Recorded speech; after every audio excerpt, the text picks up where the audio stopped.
Really interesting when you look at Asian populations because they don't have this negative image of red meat. And so in Hong Kong, they eat the most meat in the world. They eat the most animal foods in the world. And guess what? They also have the longest life expectancy. So this is a very hard one for these anti-meat people to explain, right? It's like, why would that be? I've had 2 debates with him. Neither one went very well for him. Hong Kong has the highest life expectancy because they eat the most meat, highest meat consumption per capita. I'll let you take the reins here. Yeah, I mean, it's just like a really bizarre claim. I mean, imagine saying that nutritional epidemiology is too confounded and, too biased to provide like a causal inference, and then evidence like that is persuasive. This is what we call an ecological association. It's just an association between an outcome and an exposure on a population level. That doesn't tell us much about what's happening to individuals within that population, because it could still be the case that people within that population who are consuming the most meat are having the shortest lives. That's still possible. That's not incompatible with the ecological data.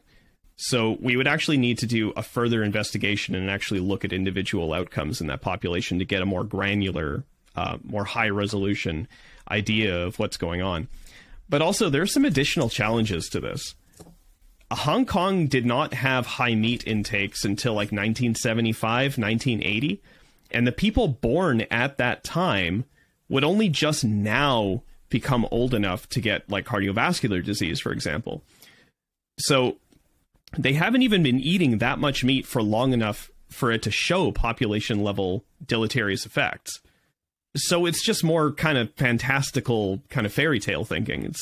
I don't know what to do with this claim. It's just so bizarre and so outlandish and so ill-advised that it's almost laughable. People that smoke the most, they also seem to be living the longest. Yeah, of course. It's also true based on data from 2016 that if you stratify countries by smoking and longevity, you find that the countries that smoke the most have the longest lives. And that's probably just a correlate for affluence, right? And with the case of red meat, for example, it's probably also just a correlate for affluence. Like people who can afford to buy like a lot of red meat and eat a lot of red meat might live longer than people who are impoverished, right? But that doesn't mean that eating the red meat would be preferable over eating something like tofu if you were eating tofu and not impoverished, right? Like if you had nutritional adequacy in both cases, it's not clear based on that data that, like red meat is something that's to be favored over, say, tofu, for example. It's just not clear at all. And the smoking point just makes it very, very clear that, listen, these ecological associations are pretty unreliable.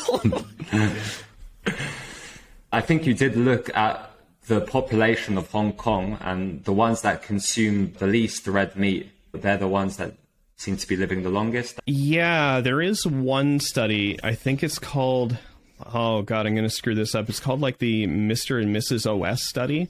They weren't looking at red meat in particular, but they were looking at dietary patterns that had the most compatibility with the portfolio diet, as opposed to other dietary patterns that had the least compatibility with the portfolio diet. And they also did sort of univariable analyses where they were looking at individual foods that comprise a portfolio diet. And they found pretty much the exact same associations that we find here in the West. More fruits and vegetables, better, more saturated fat, worse, more animal foods, worse in general. That's probably not true of fish. Fish tends to be pretty healthy. Yeah, we just found the exact same crap that we find everywhere else, even though this population hasn't really been like indoctrinated by Western diet culture, so maybe these foods are actually having these interactions. We occasionally see new studies coming out saying, for example, meat is associated with lower all-cause mortality. I think there was a new paper doing the trends a few weeks ago. What's your take on this? Yeah, I believe that's the cross-sectional study with like 167 or 160 some odd countries in it. Yeah, again, like smoking and longevity across all of these countries, like smoking correlates with longevity too. I don't know why this should be like interesting or revelatory or meaningful or insightful. It's just, okay, cool. Don't have much to say about it, honestly. It's such a weird thing to base a causal inference on. Yeah, I agree. Once you put the smoking in context, you can see that it's not a reliable indicator to take into account. The overall life expectancy when we compare omnivore, vegetarian, vegan, is there a significant difference? The so-called vegan diets, vegetarian diets, lacto-ovo-vegetarian diets, pescatarian diets, Mediterranean diets, DASH diets, portfolio diets, I think they're all relatively in the same ballpark. I think what they have in common is just omitting foods or minimizing foods that are really problematic. Things like, soft drinks like Pepsi and whatnot, and, potato chips, for example, and, like red meat and processed meat, for example. What they have in common is just omitting these foods. So, it's not surprising that they produce kind of non-inferior results in terms of health outcomes. Because there have actually been there's been at least one or two cohort studies that have tried to compare these types of vegetarian diets head to head, and they generally find what's called non-inferiority between them. The differences between the diets are not statistically significant, but they're all statistically significantly better compared to like an omnivorous diet that includes like red meat, for example. So in terms of health outcomes, I think it's just like whichever one you prefer. I don't think one really prevails over the other. I think it's just more or less just a displacement effect, just displacing bad or worse foods, I should say. The portfolio diet is one which is high in soy, where they switch meat for soy protein. The relative risk ratio between the different diets is around 1, but when you start to look at things such as smoking or physical activity, it becomes 4. Would you say these factors are much more important than diet? I think, well, actually, in Canada, the Canadian government released a report, I think it was back in like 2015 or something like that, and they tried to quantify the effects of all sorts of different diet, lifestyle inputs, and even environmental inputs, and try to quantify the effect that they have on your longevity. And I think they ended up saying that diet probably plays about 15% of the role. So compared to all of the other inputs, like it's probably not like the biggest lever you can pull. Bigger levers to pull in general are probably going to be things like, getting off your ass and not smoking and not getting drunk every weekend. Like those things are probably going to have a much stronger effect than diet. And as a diet nerd, I feel perfectly comfortable kind of forming that conclusion. Like diet has a pretty small, I'm not going to say a small impact. It's just not as big as some of those other inputs. Yeah. You get crazy relative risk ratios when the study compares levels of physical activity. Yeah. So the relative risk thing, well, it's comparing relative risks is a little weird because you have to compare apples to apples, and it's not clear that in a lot of cases you can actually compare apples to apples. So, for example, a lot of people like to make the comparison to smoking. Like they say, the relative risk with meat is like, I don't know, it's like 1.2. It's only a 20% increase in risk. And you look at smoking, and the relative risk of lung cancer from smoking is like astronomical. It's like 10 or 20 or even 40 in some cohort studies. And it's like, yeah, that's all well and good. But like if you look at the prevalence of smoking in those populations, it's like really, really low. So you have like a lot of headroom to multiply the relative risk higher and higher and higher. Whereas with red meat and cardiovascular disease, it's very rare to find like a cohort study where a relative risk can mathematically go higher than like maybe 7 or 8 at the most. And then you see relative risks of like 1.2 within those populations. It's like, yeah, relative risks that low are kind of expected, right? And the same could be true of smoking in a lot of cases as well. Like people aren't terribly cognizant, or people aren't usually aware of this statistic, but smoking 5 cigarettes a day has around the same relative risk as like consuming 100 grams or more of red meat a day. Like the relative risks are actually really comparable.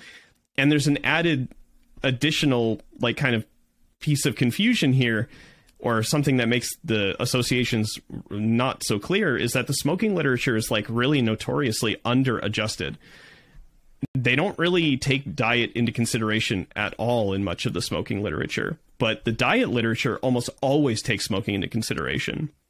So the diet literature should have higher internal validity than the smoking literature on that basis, that they're actually accounting for more confounding and more covariates than the smoking literature. So it's entirely possible that after you adjust for diet, like the relative risk of, say cardiovascular disease from smoking would actually come down. And who knows, maybe red meat is even worse, but they're in the same ballpark as it stands. 1 to 5 cigarettes a day versus 100 grams of red meat. They're in the same ballpark. So yeah, comparing relative risks, you just have to make sure that you're actually comparing like with like. Comparing between endpoints is usually bad news because different endpoints have different prevalences. On social media, people are saying, okay, methionine is associated for the decreased longevity for people that eat meat. So we can balance this out by eating organs, glycine, and most of this is based from rat studies. So there's quite a few big names who are saying, oh, you can balance out methionine by they take supplemental glycine. What's your take on this? I just want to see some outcome data on this. It just seems like a lot of speculation. I'm not entirely sure how balancing that ratio is supposed to affect longevity. I've never seen any data on it. If I could see like a cohort study, even a cohort study would be fine. An experiment would be better, but I would settle for a cohort study if it was a high enough quality.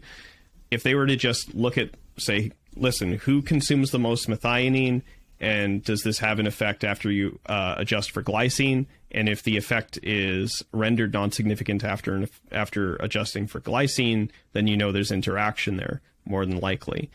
So if it was done like that, or in reverse, if people who were consuming the most glycine were getting the best effect, and it was somehow rendered non-significant after an adjustment for methionine, or not, that would be some minimal evidence that would count in favor of that hypothesis.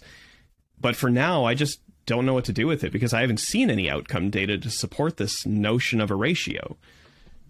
And most of the public kind of hubbub about it seems to stem from Chris Masterjohn speculating once in some video that just ended up getting a lot of views. So you can trace it back to a very kind of dubious source, and when you scrutinize that source, you can find that that source can be traced back to a whole bunch of other even more dubious sources. So I'm not persuaded that it matters. I don't know if it matters. It might matter. I'm just not persuaded that it does. A lot of these people, they say we should be eating organs because they're so nutrient dense. On your Nutridex, meat came out towards the top with fortified cereals. Yeah. It's meat and cereals at the top, processed foods, kind of peppered throughout. The first third of the Nutridex, when you actually sort it by nutrient density, the first third of it is all animal foods. I will definitely, full disclosure, I will fully admit that animal foods are generally more nutrient rich than plant foods. There's no question about this. The weird thing is when people equivocate between nutrient density and healthfulness. They think more nutrient density equals more healthfulness. And it's just what? Why do you think that the nutrient why would you think that the nutrient density or the healthfulness of a food is necessarily indexed to its nutritional content and solely its nutritional content? It's just a really weird claim to make, because if that were true, we'd be able to get along just fine with multivitamins and Pepsi and whey protein shakes and stuff like that. But it doesn't work that way, right? There are other things that comprise foods that affect the healthfulness of those foods. So just because animal foods come out on top, I wouldn't take that as any kind of indicator that they are healthier than one food or another. Then after that, beans were in the middle bracket. It was like around, if organ meat's got a 10 out of 10, legumes got like a 6 or 7 out of 10. You say you're vegan, but you eat oysters. Yeah. Something other vegans really dislike about me. Why do you believe that oysters are vegan? I think, so I place moral value on sentience above anything else. And if a creature or a being is not sentient, I'm just not sure what there is to value there, right? Because if they have no capacity for cognition or well-being or suffering preferences or dispositions, I don't know why I should care about it. You know, and there are animals that fall into this bucket, and I just don't understand why they can't be vegan, right? Like if your definition of vegan is, you know, behaviors that don't entail like the exploitation or suffering of animals being defined as, you know, that which belongs to the kingdom, the phylogenetic kingdom of like Animalia, well, then I could just ask the question, like, okay, say Santa's elves weren't animals, would it be vegan to factory farm Santa's elves? And if the answer is anything other than a yes, that would be a contradiction on that definition. But the thing is that I don't sign off on that definition. I don't think it's vegan to turn Santa's workshop into a slaughterhouse. So that leaves open the possibility that there are other functional, like operational definitions, or ones that one could use. So I use a definition that just includes things like oysters and non-sentient animals. And that seems pretty straightforward to me. Some of the arguments I hear online, people say oysters, they still have some sort of nerve. Yeah, nerve ganglia. So they'll say things like, yeah, the oysters have nerve ganglia. And it's like, yeah, so does a brain-dead human body. Do you think the brain-dead human body has moral value? And if they say yes, it's like LOL. And if they say no, it's like, okay, why does the oyster have moral value? Yeah. You know, because you can hit them with a hypothetical. You can say, let's say there's a brain dead body on life support, and there are some people who previously loved the person that this body was, and they would get some well-being if you took the body off of life support. And then we say, you know, there are these oysters here that have the same kind of biological machinery, and there's some people who just want to eat them, and they'll get some well-being by eating them, right? So what's the difference between these two scenarios? Would you take the brain-dead body off of life support? For those people, it's like, yeah, because I don't value the ganglia.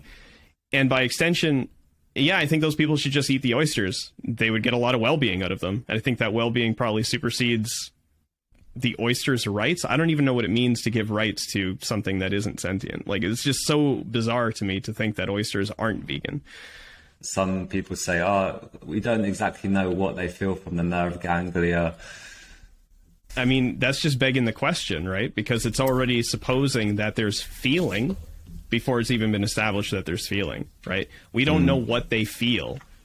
Well, why are you presupposing that they feel anything? Like, maybe it's just like lettuce. Like, I don't think there's any there with lettuce, right? Where they have like a conscious experience. I don't think there is a thing that it is to be a head of lettuce any more than I think that there is a thing that there is to like be an oyster. Or like, I think an oyster is not sentient. It doesn't have, I don't think it has a conscious experience any more than a brain dead human body would have a conscious experience.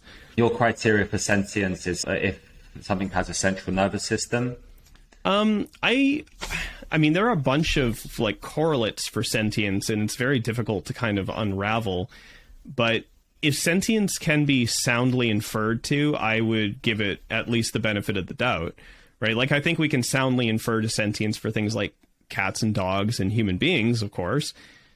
It's just like really weird when you start getting into the bivalve territory, because exactly what behaviors do they have that are decent correlates for sentience? Oh, they move. Well, great. So do trees. Like, so like that's probably not a good correlate for sentience. You know, they have nociceptive nerve cells. Okay, I cut my finger off, so does my finger, right? So that's probably not a good indicator of sentience as well. Yeah, it's just kind of weird.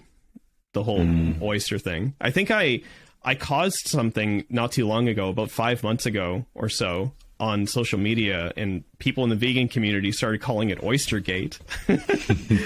Like, they just absolutely went insane. Like, I'm in about 6 or 7 vegan Discord servers, and they were all blowing up with information like about me and my oyster eating, and I'm like, dude, there's bigger fish to fry. This is just so weird. I've heard also people mention about the reproduction of oysters, some form of sentience as well, that they inject semen into the water. Oh, yeah, I have no idea. That sounds really bizarre. I mean, presumably a brain-dead human body is still capable of ejaculating if given the right stimulus, so I'm not quite sure that would be like a reasonable correlate for sentience. They are incredibly nutrient dense, though I haven't seen any health outcome data on oysters or bivalves more broadly, like much at all, other than the fact that there is like heavy metal toxicity risk, and there is the risk of certain viruses that I can't remember. So they seem altogether more risky, depending on how you eat them. But if you're eating like canned oysters and you're eating them kind of sparingly, I don't really see a problem with it. I can't really speak to how healthy they are, but they do have a lot of nutrition. And if you look at the shortcomings of a vegan diet, they seem almost completely satisfied by just some oysters every now and then. So it seems like a pretty reasonable thing to add to a vegan diet, at least in some way or another. Or a multivitamin. So I'm guessing you don't supplement with zinc. Yeah, no, I don't supplement zinc. With regards to supplements, you supplement with choline. You did the genetic test. Yeah, so I have a genetic kind of variant. It's called C677T for the MTHFR gene. So I think that's methyl tetrahydrofolate reductase. And basically what it is I have trouble putting little methyl groups on top of folate, and that's basically it. But that metabolic process is like fundamental for one carbon metabolism and actually getting methyl groups passed around in one carbon metabolism smoothly.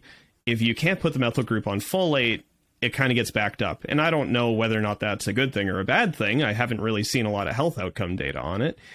But supplementing with choline is something that in a few research studies was shown to correct the problem. There are a few things that were shown to correct the problem. One of them is supplementing B2, which I do when I remember to. And another thing is supplementing choline. Now, supplementing B2 and choline are very low-risk interventions, and I'm not sure whether or not the mutation that I have, or not mutation, but the genetic variant that I have, is a good thing or a bad thing. So as long as I am without that information, I'm just going to lean toward supplementing B2 and choline just based on my intuitions, because it's pretty low risk, and honestly, it's like, who cares? Choline, is it for breaking down homocysteine, or does it produce homocysteine? So choline is, I believe choline is a methyl acceptor, and once it's fully methylated, it becomes trimethylglycine, if I remember correctly. So if I remember correctly, you take the methyl group, you put it on homocysteine, turns to methionine, you take that methyl group and you put it over to choline, and if you have enough choline, I think you end up with more methylglycine. I would have to look into it more. It's been years since I actually looked at the actual biochemistry. You kind of getting me on the spot here. Like, it's been years since I looked at the biochemistry of this. All I know is that the results of a few studies said, like, listen, these things were corrected if we put these inputs in. And it's like, okay, great. So regardless of what the biochemistry is doing, they got these results, presumably good results, with these inputs. And it's like, hey, okay, I'll put those inputs in and see what happens. And so far, I feel absolutely no different. Like, nothing seems to have changed in any, like, manifest way. What symptoms are you correcting for? I don't think I'm actually correcting for symptoms. Now that you're kind of mentioning this, I don't know what the hell I'm doing. It's just an intuition. It's not health advice. It's not anything that anybody else should do. I'm just an idiot. What other supplements do you take? Not too many. B12 every now and then. I'm just kind of looking over. I got like supplements on a shelf right there. Yeah, B2, choline, B12. And it's not even very consistent. I'm not like super regular about them either. I think after a while of like taking supplements and not feeling any discernible difference, you kind of like get a little demotivated on the topic, and you're like, yeah, what am I really even doing or spending money on? I was supplementing DHA, and the only reason I stopped is because I ran out and I just forgot to buy more. But I think DHA is one of those nutrients that vegans would be prudent to consume or get in their diet. It's like preformed omega-3. I think vegans would be prudent to do that, but I don't think it's a necessity. I don't think vegans need DHA. I think it's just a prudence thing. Some people make recommendations of plus 1,000 milligrams of combined DHA EPA to get your omega-3 index up to what it is in Okinawa, Japan. Yeah, I wouldn't go that far. I was just taking like 250 milligrams or 200 milligrams because there have been some authorities around the world that have tried to quantify the amount of DHA that would be required if we were going to try to put a number to it.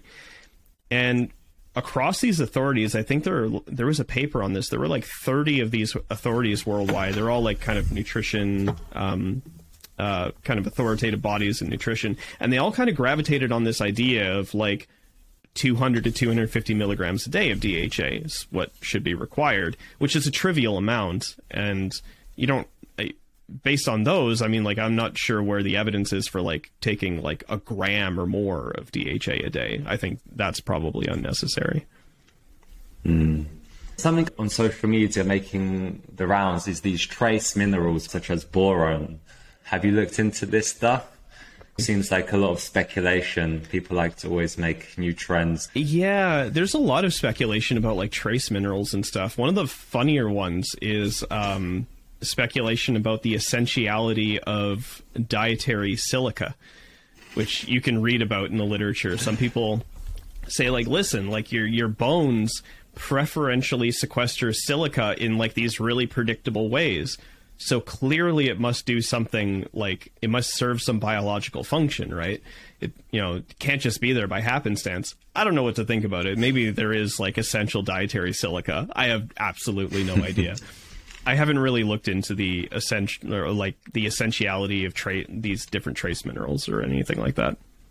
Sometimes iron supplements, they behave a little bit differently to dietary iron. Can you remember what I'm talking about? Maybe. They do behave differently. So like elemental iron does have like a different uptake system. It interacts with other nutrients in ways that heme iron doesn't. Heme iron seems like pretty protected against a lot of these, protected in scare quotes, against a lot of these other kind of dietary inputs as well. Like in the literature, when it comes to iron, there are these things known as inhibitors and enhancers. And I ended up having to do a bunch of research on this for a project I was commissioned to do. But essentially, non-heme iron is like vulnerable to inhibition from these inhibitors, right? Things like dietary fibers, certain polyphenols, phytates, all sorts of different things bind to iron, right? And this is actually a concern for people in developing countries, not so much of a concern for us in the developed world. But there are also these things called enhancers that you can consume, which is like basically protein and vitamin C are function as like enhancers for non-heme iron, which is like all supplemental iron pretty much is non-heme iron. So in that way, yeah, it would behave differently. Supplemental iron also has like a side effect profile associated with it. Like people can sometimes get like things like bloody stool from taking iron supplements. They can get like GI distress from taking iron supplements. Other than that, I don't know too much about it. And vegans also take a lot of supplementary calcium, for example, in the multivitamin, and there's some links with calcium and risk of myocardial infarction. Have you looked into this? I mean, maybe. I'm not sure. Yeah, like the supplement epidemiology is particularly weird because it's not super clear why people end up taking these supplements, right? Like, is somebody... So, for example, you could see an epidemiological study that says something along the lines of, you know, people who take calcium supplements are at a higher risk of osteoporosis. Well, is that true? Or is it just that people who are at a higher risk of osteoporosis and they're aware of being at that higher risk, even if they haven't had a diagnosis yet, even if they don't have symptoms, are taking the calcium as a preventative measure, right? Because I know plenty of people who are doing this. I know plenty of people who are at risk of osteoporosis without a current diagnosis who are taking calcium supplements prophylactically. And this is a general thing that people do, as far as I can tell. So when people get osteoporosis and they're also taking the calcium supplements, it may very well look in the literature or in the actual epidemiological investigation that the calcium supplements are causing the osteoporosis, but that's not necessarily the case. It could be attributable to reverse causality and whatnot.